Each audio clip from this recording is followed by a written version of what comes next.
Today it is August 5th, 2016, and I'm going to go over a few things concerning the commandments of Yeshua. And it appears that certain charity organizations around the world, Christian charity organizations, are twisting the words of Yeshua concerning charity work. I'm going to go ahead and go straight to the Bible here, and I want to talk about what the commandments of Yeshua were.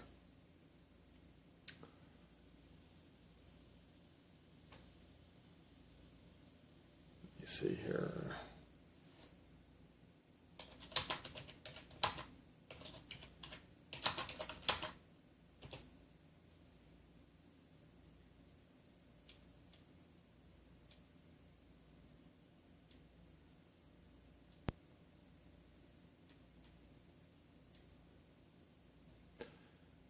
Matthew 5.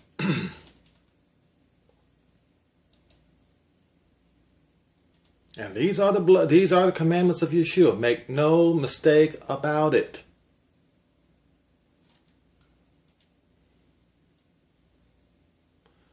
Yeshua says, "Think not that I have come to destroy the law or the prophets. I am not come to destroy, but to fulfill." Yes, he did fulfill it.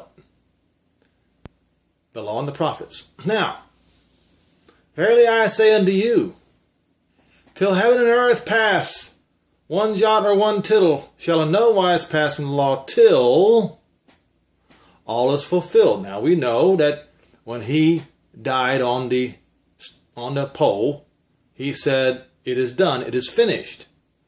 Now, here's the thing though. Now concerning the commandments, listen to what he says. Verse 19, "Whosoever therefore shall break one of these least commandments and shall teach men to do so also, he shall be called the least in the kingdom of heaven. But whosoever shall do and teach them, the same shall be called great in the kingdom of heaven." Now, since he fulfilled Moses and the law and the prophets, does that mean now that you can go and shoot your enemy and you're clear? No, it does not. Right here. Right here. Verse 19. "And when he says, whosoever therefore shall break one of these least commandments," means the lesser commandments. What does that mean? Here's the deal.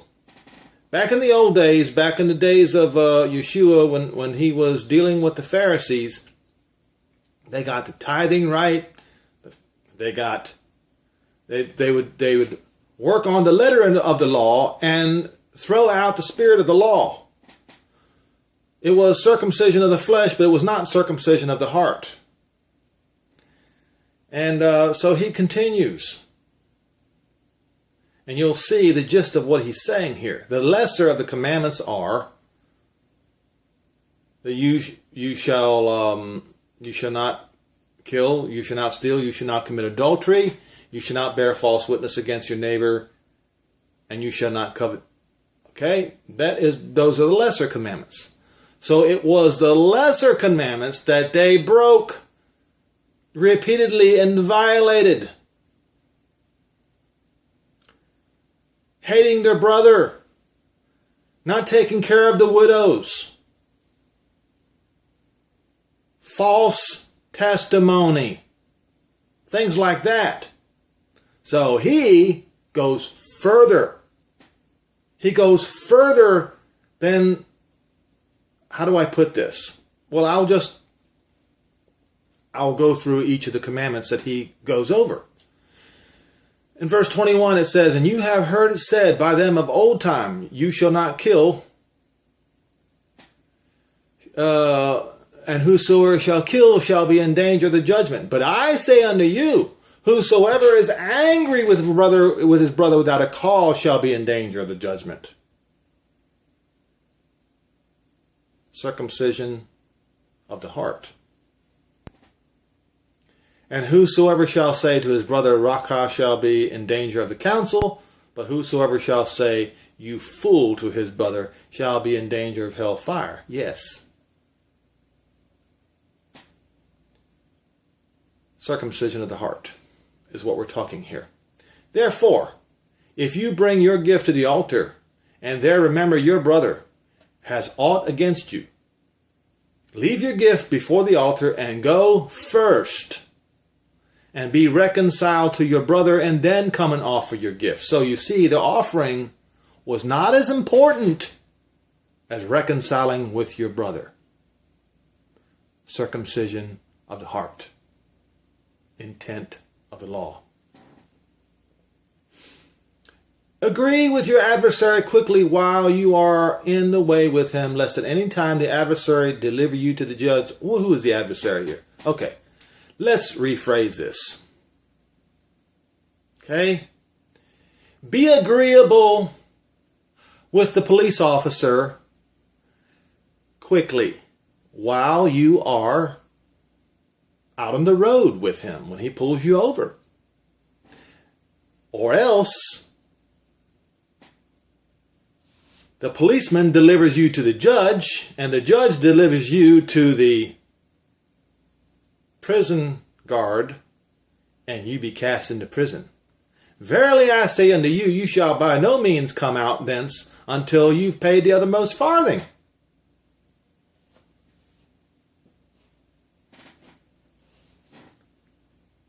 Spirit of the law, intent of the law, circumcision of the heart. Adultery, verse 27. You have heard it said by them of old time, you shall not commit adultery, but I say unto you, that whosoever looks on a woman to lust after her has committed adultery with her already in his heart. And if your right eye offend you, pluck it out and cast it from you. For it is profitable for you that one of your members should perish, and that not your whole body should be cast into hell.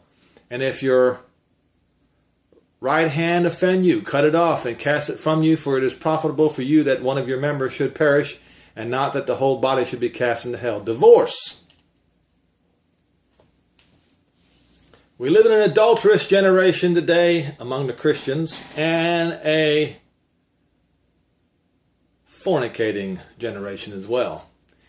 It has been said, whosoever shall put away his wife, let him give her a writing of divorcement. But I say unto you that whosoever shall put away his wife, except that she has committed fornication, causes her to commit adultery, and whosoever shall marry her that is divorced commits adultery.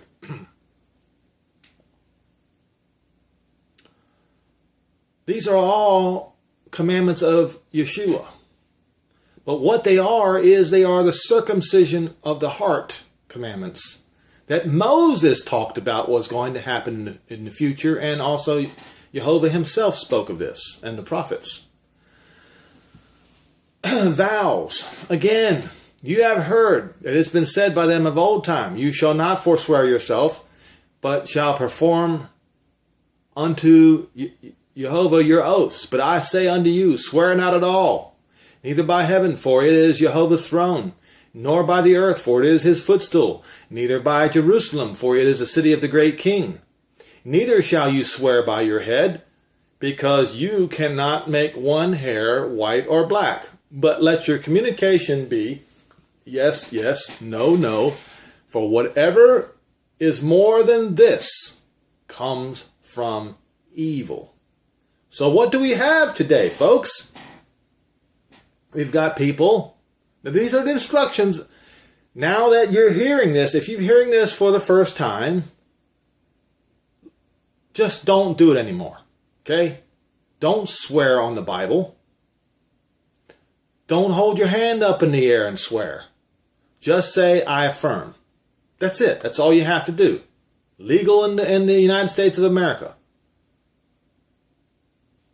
And what we have is we have politicians swearing double curses upon themselves should they violate the Constitution, and 15 minutes later, they violate the Constitution. And then they wonder why they're going to be standing on the wrong side of the judgment seat on Judgment Day. You have heard it been said, an eye for an eye and a tooth for a tooth. But I say unto you that you be careful, folks. Let us not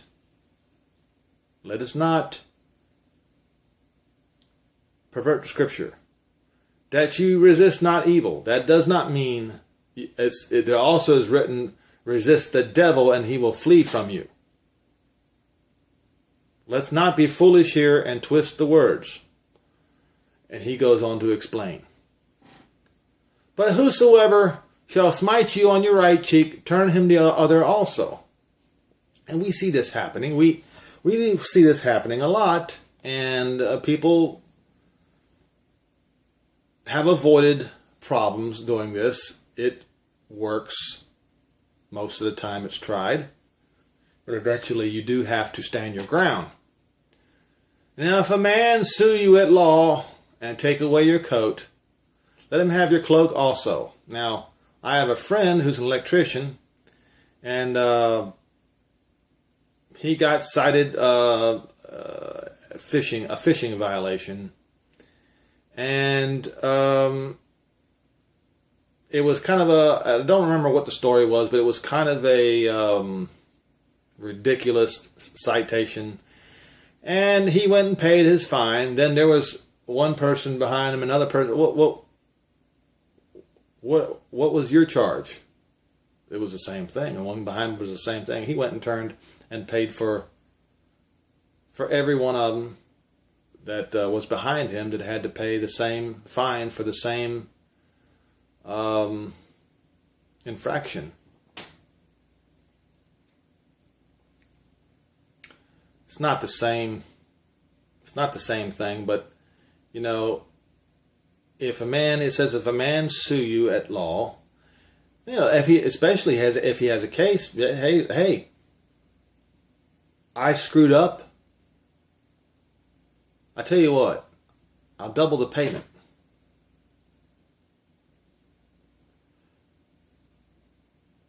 Could that be? I mean, is that what he's saying? I messed up. Here, I'll pay you twice back. All right? And whosoever shall compel you to go a mile, go with him too. So, it's, you know, if somebody wants to walk with you a mile and talk to you about things, make sure you're willing to go 2 miles with him. Be accommodating is what he's saying. Okay? Be accommodating. That's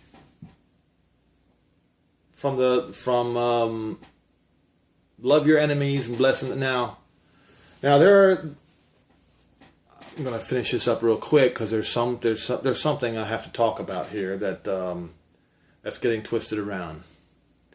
All right, love your enemies, bless them that curse you, do good to them that hate you, and pray for those which despitefully use you and persecute you, that you may be the children of your Father which is in heaven, for he makes his sun to rise on the evil and on the good, and sends rain on the just and on the unjust. For if you love them which love you, what reward have you? Do also even the tax collectors do the same? And if you only salute your brothers, what more do you have than others? The tax collectors do the same thing. Be you therefore perfect, even as your Father which is in heaven is perfect. So, he is showing the intent of the law, the lesser commandments here. Now, does that give you the right as a Christian organization to deliberately give money to people who are attacking Israel? Oh. It says, do good to those who hate. Oh, so you want to twist the words of Yeshua? Well, I have something here for you, folks.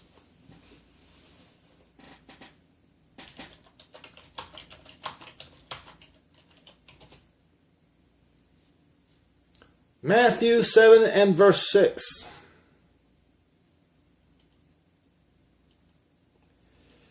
Do not give that which is sacred and holy to the dogs, neither cast your pearls to the swine, lest they trample them under foot and turn again and rip you to pieces. And this is what is happening today in the Christian world. I'm looking at the JewishPress.com.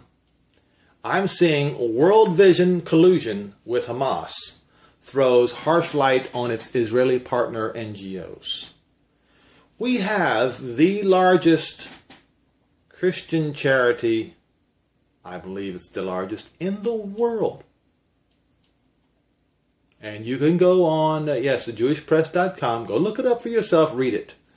What we have here is the largest Christian organization in the world aiding and abetting terrorists whose sole purpose is to kill Jews.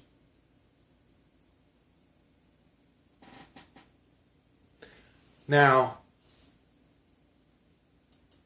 do you think that it is right to take the words of Yeshua and twist it around to do evil? Those of you who do this, you're going to find out the hard way that it's the same as cursing Israel yourself. You should know better. But the love for money is the root of all evil, and I will tell you, where you find piles of money, you will find evil. It's just that simple. And I wonder how many other so-called Christian charities are aiding and abetting terrorists. Let me tell you something, folks. If you're a member and you give to these organizations who aid and abet terrorists, you have blood on your hands. So you'd better find out, or you may have to stand up before the judge on the wrong side of the judgment seat.